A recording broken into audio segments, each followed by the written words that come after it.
They go to church, they give money, but when it comes down to it,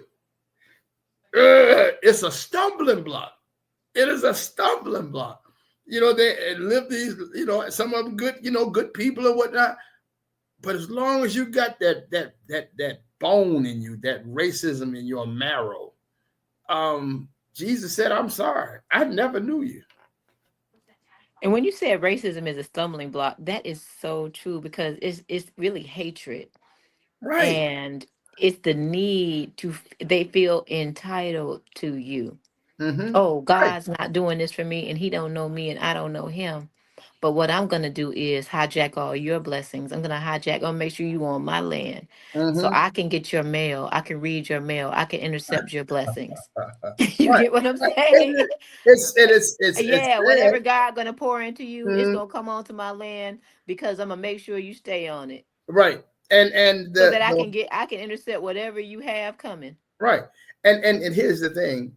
The I'm so talking about children, right. husband, And that, for husbands, wives. Like you right. say, they were using up. That's what those plantations were. Yeah. Yeah. And now you can beautify it and call it conservative, whatever you want to do. But everybody knows racism and conservatism are first cousins. They got the same DNA. They come from the same place. They're just some races wear the overalls, conservatives wear suits, but the heart beats the same. There's very few conservatives that are not racist, also. Very few racists that are not conservative, also. And so you kind of put names on it and whatnot. Yeah, you got black people who signing up for this foolishness also. But I believe that one day we will have to be held account for this. And that's why a lot of churches are emptying out now because they don't see that peculiarity. They don't see that city on the hill. They don't see a difference. They see y'all pretty much act like everybody else. I had a black pastor friend of mine called me to berate Black Lives Matter. I don't. Do you know who Black Lives Matter was formed by? But think about it.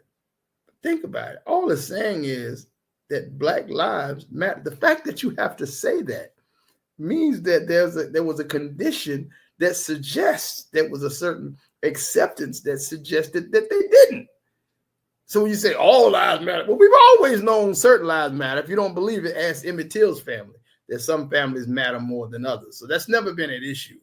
The issue is whether or not the oppressed lives matter.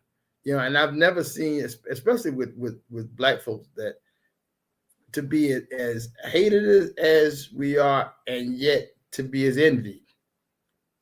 And the latest thing that they want from us after having, you can go in now and get spray tans. You got a president spray himself orange every day.